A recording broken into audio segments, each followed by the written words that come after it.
Welcome to GRN, the Growth and Resilience Network, where every episode brings you targeted stories and strategies about professional and personal growth and resilience. Hi, I'm Steve Piscitelli, your host, coming to you from my world headquarters here in Atlantic Beach, Florida. Today we're going to get a chance to explore the art of songwriting. You more than likely have favorite songwriters, or if not, maybe particular songwriters, you have a favorite style or genre of songwriting. And you've heard the masterpieces and those that don't quite make it to that level. So what makes the difference? And from the songwriter's perspective, where does the inspiration, where does that inspiration come from? Is it a science that can be taught, a formula? Is it an art that requires a certain DNA? Is it formula-driven or soul-inspired? And what role does the song, the music, the lyrics play in the resilience of the lives of songwriters? Does it allow them to cope with adversity, comment on adversity, ignore adversity? Or at the same time, does it allow them to celebrate life's wonderful moments? Or am I just getting too damn deep and they're just playing around and having a good time? So my guest today is going to help sort through this. We have a singer, entertainer, songwriter, Neil Dixon. Now, I've been fortunate to listen to and appreciate Neil's art for decades. One of his musician buddies knew I was going to be talking with him today, and Mr. Steve Carey had said that he has known him, Neil, for years. He said he's recorded, if not at Muscle Shoals, with some people from Muscle Shoals, or a little of both. Maybe he'll tell us about that. He plays with big-name stars. He's a great songwriter, Steve said. He's a good golfer. He's going golfing right after this interview. A great performer, and he can come up with lyrics, Steve said, on the fly while performing. And he's quite a finger picker as well, and a great friend. Another veteran songwriter and entertainer, Mike Shackelford, simply said he's a sweetheart. And I know both Mike and Neil have had a great influence on their work by John Prine. I understand you both have been on, you and along with Billy Bowers, another guitar legend in this area of the world, on Go Magazine many, many years ago about rockers. Not the kind you sit on, the kind you play. And so we're fortunate today to have the man who is the conductor of the train named No Regrets. He's had breakfast with Jesus and played golf with him as well, and lost. Maybe he'll tell us a little bit more about that later. The man who can make you smile with songs like Ooh La La, and then grab for the tissues when he sings When the Angels Come, and then do a quick whiplash when he starts singing Slut Puppy Blues. The man who is always quick with his wit. He is the cowboy in the mirror and the man who men want to be like and women want to be with. Mr. Neil Dixon. Welcome, my friend, to the world headquarters. Thanks for joining us. Well, thank you so much, Steve. Boy, if I can live up to that introduction. You will. And don't forget, folks, go to his website. That's NeilDixonMusic.com. You can get his latest CD, also Ready to Ride. All right, Neil, just got a list of questions. We'll kind of see where they go. Okay. And I'm sure, knowing you, they're going to go way off of what I even thought about asking. But two-part question. What drew you to this art form? Songwriting, music. And you seem to get a lot of inspiration from people around you. So were you inspired by family, by grandfathers, mothers, brothers? Did your family have the same talent for oral communication? Well, when I was 10, the mother and father says, he's going to play something. My mother said he would play piano. Excuse me, because I play piano. My father said, I think he should play guitar because I play guitar. Well, pianos are expensive. And your uncle who lives in Rebecca, Georgia, has one stuck on the top of the barn that he's not using, is free. I play guitar now. My father taught me, let's see, Wildwood Flowers and Down Yonder. That was the two songs he knew. So then you go to school and you find out other kids are playing guitar, so after school you share with that. Yeah. One thing leads to another, and next thing you know, when I'm 15, I'm in my first band called the Bits and Pieces. And this is up in Georgia? Albany, Georgia. And that was a lot of fun. Songwriting, that started before I even could play. I remember writing, I guess it would be poems. I wrote a lot of poems, and then I decided to put them to music, so I had to learn how to play something. Yeah. And was this, so in like middle school years, junior high school? Yeah, I was, as a matter of fact, when the Beatles came out with the States, I was in a little pantomime group in the about the third or fourth grade, I guess, called the Beatles 5. We were so good we needed one more Beatle. We pantomimed and dressed alike. It made everybody laugh, I think, but it was fun. And you got I bet you got a charge out of that. You got some energy. You like being in front of people. Oh, well, it was fun. We enjoyed it. Everybody loved the Beatles back then. So that was fun. Are your songs your diary? That's a good question. I think you're right, Steve. A lot of that, a lot of people say it comes from misery or happiness, extremes of one another. Hard to write a song when everything just kind of going smooth. So a lot of my songs have come from disappointment. A lot of it come from just sheer joy.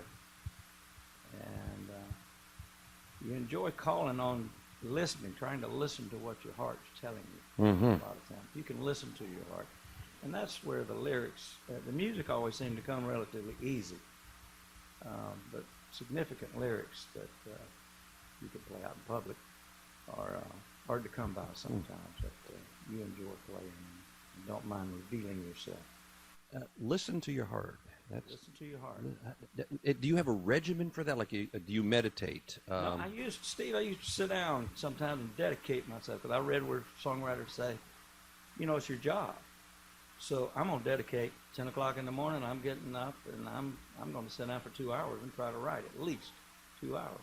I tried that for a while, but, I don't know. Golf or something got in the way. Somebody called it 10:15. You want to play? Yeah, let's go, because nothing was coming anyway. So I just didn't. You get in these.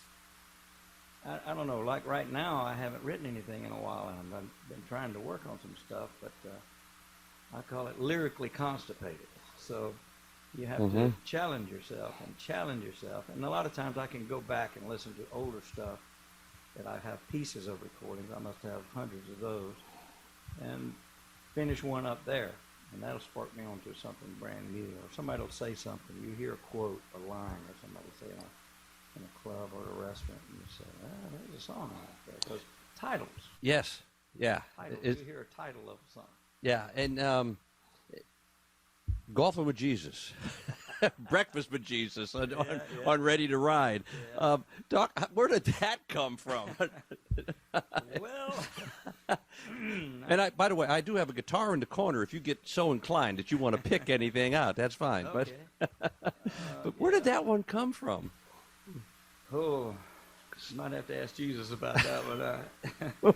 I play a lot of golf, and I was just thinking one morning about saying something right off the bat, like the first line of a song, like the first line of a book is supposed to really get your attention. So I said, well, let's see. I always get up and I pray. Well, a lot of people might not believe it or not, but I do. I pray a lot. But I said, if I just said if I was having breakfast with Jesus, what would Jesus do? So I just said, well, there you go, right there. I had breakfast with Jesus. So, and then you ended up with playing golf with some of your Mayport buddies. And Jesus. He tagged along. Yeah, he tagged along. And they asked knew he was so good. He's pretty strong. Yeah, well, he can hit his ball out over the water and go get it. See, that's what Steve Carey was saying, that you're quick. Have you always been quick with your lines? I mean, you have a verbal gift. Well, thank you, Steve. I think it was just between overwork and boredom. When you play, at one time, it was back in the I guess the late 80s, middle 80s there. I remember one time I counted up, I said, my God, that's 14 gigs in 7 days. And that's not even 2 a day. Sometimes it was 3 a day, and I had a day off.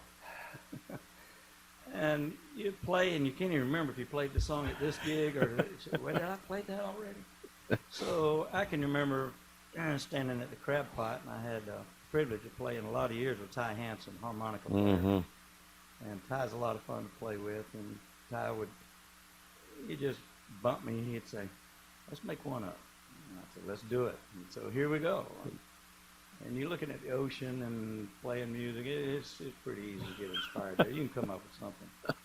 When you're listening to songs, are you cursed with not being able to enjoy the song, but you're dissecting the song? Oh, if you've ever written a song, you're listening to it and say, how did he come up with that? Or why did he why did he put that in there? This would have sounded so much better. And then then I hear people like, we spoke earlier about John Prine, and when I heard John, Steve, I saw him in Atlanta the first time at the Fox Theater, and his opening act was a 9-piece band called Delbert McClinton. Oh my God! And Delbert comes out, and I didn't know at the time. I didn't know who Delbert was, and I sure didn't know who John Prine was. A friend of mine was turning me on to this, and Delbert came out, and I said, "Wow, now that's some country rock blues at its best there," and he was just wonderful. And then Delbert left the stage, and I said, I don't know who this solo guy is. I said, you might want to pack up. He came out, and John Prine, and I tell you, no lie, in 30 seconds, you could have heard a pin drop, and he had you. And that changed me right there. That changed me right there. What was it? Do you remember? Was there an it to that 30 seconds? Was it that first line? Simplicity, Steve, the simplicity, the honest, and the cleverness of his lyrics is genius to me. Mm-hmm. Lines like, my head shouted down to my heart, you better look out below. Now that's genius to me. I just really enjoy stuff like that. So that brings me to the point. Is songwriting, is there a formula to it? You know, if you were teaching someone the form, is it like, okay, you got to have verse, bridge, chorus, verse, chorus, end? Is there a formula, or as soon as you start attempting to put a formula to the art, you lose the soul of the art? What's your take on that? I mean, if I said to you, Neil, I'd like you to teach me songwriting, is that even possible? I think to a certain extent, because if you listen to my first album, and I did in '86 with the Muscle Shoals guys, it was so simple, and verse, bridge, verse, and sometimes maybe as much as 4 chords in that one song, just really branching out, genius. But they weren't there to record me. They were doing somebody else. As a matter of fact, they were there doing Bertie Higgins. But Bertie Higgins was off in Key Largo? One of the keys with Tanya Tucker doing having more fun than they were supposed to. And he missed his session. And they were already paid for, but we had the same producer, Chunky Venable. And Chunky said, you guys have already been paid. You're sitting there. He said, I got a guy over here. His songs are pretty basic. He said, yeah, bring him over. Wow. We'll listen. And Steve Nathan was the session leader. At that time, he was with Muscle Shoals and the keyboard player for Charlie Daniels. But he charted it all out and said, yeah, well, we can do this. We can knock this out. And so it was great. David Hood and Mickey Buckins and all those guys were there. What was the name of that CD, that album back then? Life's a Beach. That's the Life's a Beach one, okay. Beach. Is that the one Slut Puppy was on, Slut Puppy Blues? Let's see, Slut Puppy was on that album. Yes, it was. Yeah, I'm looking at it right there. Yeah, I remember when the guitar player was doing that song, man, we were all sitting outside just letting him do his thing in there. And David Hood came running outside and said, man, y'all got to come in here and hear what this guitar player's doing to your song. He said, it's way good. That's cool. That's really... I was going to play on it, and then I heard him play. I said, never mind. Just you go ahead. You know, I think probably like a book, a poem, a song, you the writer writes it with a certain intent for a certain reason, and then I come in, anybody comes in, we hear it, and we bring our ears in, our experiences, so we might hear something else and read something into it. When I heard your songs on the latest CD, Ready to Ride, and I heard so many emotions throughout the CD. There was pride, there was the humor of Breakfast with Jesus, there was pain, there was passion, there was confidence, there was a bit of wistfulness, there was a bit of rebelliousness, there was, hey, here I am and this is fine. Does any of that drive your artistry on a regular basis, any of those particular emotions, or are we back to whatever seems to be happening around Neil at that particular time? That's what puts the pen to the paper. A lot of times, Steve, I feel like when I'm not having anything coming, I just say, okay, back off, quit trying. You're trying too hard. You're pushing too hard. I put myself in an imaginary position. Say, like I've got a song started right now. I'm dying to finish. I'm pretending that I'm a lighthouse keeper, and I climb the stairs every day and guide the ships home, and I'm trying to get that. So I'm putting myself in an imaginary position that I'm a lighthouse keeper, and I don't think I've ever been in a lighthouse. I've seen them, but you know, you just if nothing's coming from actual life's procedures, you have to put yourself in an imaginary position and just imagine what that's like and see how that feels to you. How would a lighthouse keeper feel? Yeah. That's pretty cool. Yeah, and you just so you started it, but it's not one. I guess some of your songs probably seem like they write themselves. You sit down and boom, 15 minutes later, here's a whole song. And you know, it just makes me sick. Paul McCartney says he woke up and wrote yesterday. Just wrote it down. My God, man, how good is that? That's real. So you're jealous of that kind of stuff there. But I've written songs. Some of them have come out in a, you know, I wouldn't say 15 minutes, but a day. And that's fun when you do that. Should music be taught in school? Definitely. If it weren't for music, oh man, I don't know where I'd be. But did you have? I know you had the family influence, but did you take music lessons in school or classes in school? Nothing. No, I wish I had. My mother and father sent me to Stallings Music there in Albany, Georgia, and Mike Stallings was the son of the owners, and he was a great musician, and he could read music and all this, and he was teaching me to read music. And after 2 lessons, my father came in and said, all right, well, show me what you've learned.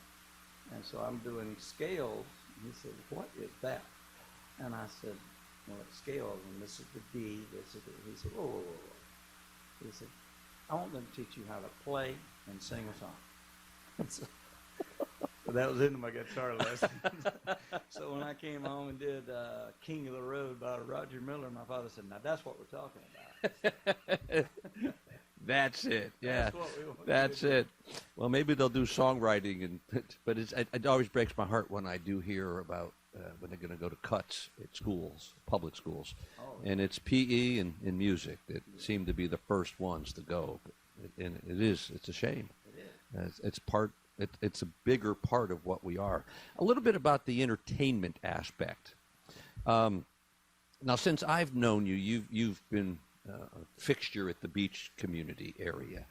So I'm not familiar if you did a lot of traveling. I'm not aware of a lot of traveling, but maybe you have. And I remember a line from one of Dan Fogelberg's songs where he sang, "The audiences were heavenly, but the traveling was hell." From an entertainer, even if you're not doing a lot of traveling around, in hotels in different cities, are the audiences heavenly? And is there something about entertaining for the person listening to this that says, I want to do that? What's the hell part of it? Is there a hell part of it? Besides, maybe you're hitting the same scale now in pay that you probably did 30 years ago. That's part of it, Steve. And when you're sitting at the bar, it's a kaleidoscope of crowds making or breaking your night if you let it. But back in the older days with the bands that I used to play with, and I used to go to Dothan, Alabama, the Tailor Made Opry. They did an Opry show, kind of like the real Grand Ole Opry, but it was a smaller version. It was a lot of fun to go over there every other week and do a big show, and they sold out every other Saturday night. And it held, I'd say, I don't know, 3,500 people in there. So that was a lot of fun. Yeah. Mr. Farley Taylor put that on. He had a standard good band there that you play with and all. So that was fun. That's where I met and did a little tour with Ernest Tubb and the Texas Troubadours. Really? Yeah, Really? that was fun. Yeah. Did you learn anything from him? Oh, golly. Do your show, do your job the best you can, get off stage and make room for the next guy. Go away. What is that? What is that, Steve? You show up. Oh, be brief, be bright, and be gone. Yeah, there you go. That's right. Be brief, bright, and gone. It's a fine example. Ernest Tubb was a fine example of that. Yeah, that's something you mentioned. I was mentioning to somebody at the gym the other day that she happens to be a trainer, but I was asking her some fitness questions, and I said, one of the things I like about you stand out without standing out. Yeah. And she just looked at me and she goes, man, I like that. I said, yeah, I think more of us need to pay attention to that. You don't have to stand out to stand out. And Ernest Tubb was teaching you that decades ago. He had, if you've ever seen Ernest Tubb, I don't know, but he'd play and he'd get through playing and he'd turn his guitar to the backside of his guitar and it said, thanks. Really? No, I never seen Yeah, we did that every show. So the audience was important to him. Yeah. As it should be with anybody on a stage. All right, not that a lot of times there was a quote that I remember from Leo Buscaglia years and years ago, professor from, I think it was University of Southern California, just a dear, dear soul. And he had said that when it came to advice, wise men don't need it and fools won't heed it, which I love. So having said that, if you were advising someone getting into songwriting, someone getting into entertainment, is there a top three that from Neil Dixon's perspective, from all of your years doing this, the legacy that you're leaving as an entertainer and as a songwriter and as a friend to so many people, if you're talking to some young person, what would you tell him or her? Keep these three things in mind, or two, or one. Is there anything that comes to mind? Yes, because sometimes I sit down and I know everyone's experiences mean a lot to them and what they know about them. So sometimes I try to think about, write what you know about. Yeah. What you know a little something about. I worked for years on the railroad. I need to write more railroad songs because I know a little bit about that. And write what you know about, what you care about, and what makes you feel you're leaving a good message or sending inspiration. How can you make someone else feel good and make yourself feel good at the same time? Like you said, that woman who stood out without standing out. How can you say something very, very nice and blunt without beating you over the head with it and awaken the way you feel about it? Yeah, and it is so much about the other person. It's giving. Because I've always enjoyed it. You can stand up there and dazzle somebody with guitar playing, or you can hit all the high notes and all that stuff. But if your lyrics are saying something that somebody said, man, all right, you're playing my song. That's my song. Wednesday night I played, and I was telling people, I said, I'm going to slip into something a little more comfortable now. This is called original material. And I played a song called Sea Turtle, and it was on my first album. And Steve Nathan did a wonderful job on that. He makes a keyboard sound like seagulls, I don't know. But I played Sea Turtle, and this girl came up, and she was crying. And I said, well, I'm sorry if that song upset you. She said, no, it's just wonderful. She said, she had a tragedy in her life that day. And she told me about it, and it was devastating. She said, would you play it again? And I said, yeah, we'll play it a little later. She said, no, I want to hear it right now. Wow. I said, I just looked at it and I said, okay. You So knew it, yeah. I could just tell it meant something to her, Yeah. so I played it again. Yeah. And, you love that when a song touches somebody like that. And it's nice that someone says something. Not that you're looking for that, but it does validate you as a songwriter, as a person. Yeah. That this feels good. I made a difference. That's what we were talking about. And you reach out and touch somebody and never said a word other than sing your song. Yeah, exactly. All right, listen, as we bring it to a close, because you got a golf date to take some money from some friends down the road here. I hope I do, because I get some back. I always say I hope we break even. I sure could use the money. All right, we're going to do a little lightning round. Oh, right? boy. A little lightning round. If the city of Jacksonville, Florida, or Atlantic Beach, Florida, were to name something in Neil Dixon's honor, what would you want it to be? I don't know, maybe a golf hole at Atlantic Beach Country Club. Name one of the holes at Atlantic Beach Country. We're going to play the Neil hole. That's it. That's right. Yeah, we're going to shoot a Dixon here. All right. One question you tire of being asked. One question that you've been asked over and over again. Is there any that jumps to mind? Besides play a certain song. Yeah. There any... Why aren't you a bigger star? Why aren't you famous? Uh-huh. My reply to that is always, I don't know. I wish I knew. I wish I knew. Now go back and have a drink. Yeah. All right, one question you never get tired of answering. Do you have any original songs? Yeah. I say, take a seat. Take a let me just digress for a second, because that's an important. Do you find that there is a tolerance and acceptance for original music, or are people coming into clubs and saying they want to hear what's on the radio, or what's on their stream, or what's on Pandora? Well, what's nice about this, Steve, around here, again, is God bless Ray Lewis. Yeah.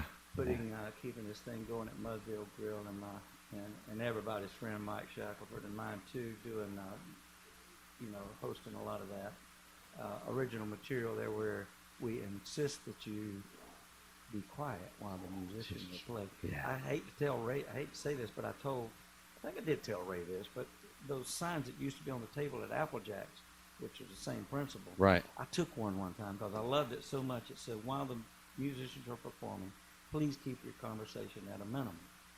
And you're not going to get that anywhere except a listening room. Right. And that's what Mudville Grill is about. And that's the most enjoyment you can do as far as a musician, on my behalf anyway, playing original material and people listening. All right. 2 last questions. If you were a weather forecast, what would it be? Sunny day. It's a sunny day. When they tell me 80% chance of rain, I say, well, I'm playing golf. Wait a minute, it's 80% chance. I said, 20% chance it's not going to rain on my golf course. And is there anything you'd like to say that I didn't give you an opportunity to before we close this out? Anything about songwriting, about entertaining, about golfing, about breakfast with Jesus, about anything? Well, just thank you for having me here, Steve. I was real surprised and honored that you even asked me to do this. And we've been friends a long time, and I look forward to a lot more years of our friendship and playing music for anybody who will listen. And anybody, yes. All right, Neil, we appreciate it. Listen, I'm going to leave you with a couple of things that you go back and listen to what Neil said. I think these are great takeaways. These are gold. Write them down. Listen to your heart. That's powerful. I love that one. Listen to your heart. Write what you know about and care about. That is powerful. Whether you're a songwriter, whether you're a journalist, or whether you're preparing something to say to someone, know what you are talking about and care about. And then be about each other. There's the other person there. That's powerful stuff. So I want to thank again Neil for joining us. Go to his website, neildixonmusic.com. And you can, you heard him mention some of his music. You'll find that there along with a little bit more about Neil Dixon. And thank you, listeners, for joining us today. Without you, there is no Growth and Resilience Network. I thank you for sharing our podcast with family, friends, colleagues, and community leaders. And in this case, how about some club owners, that need some good music in the lounge? And if you have a few moments, consider posting a review of the podcast on iTunes. Visit my website, stevepiscitelli.com, for more information about upcoming conversations on the GRN and about my programs and other resources for your personal growth and resilience. And while you're at my website, I made it very easy for you to sign up for my email and newsletter list, and I do promise I will never spam you.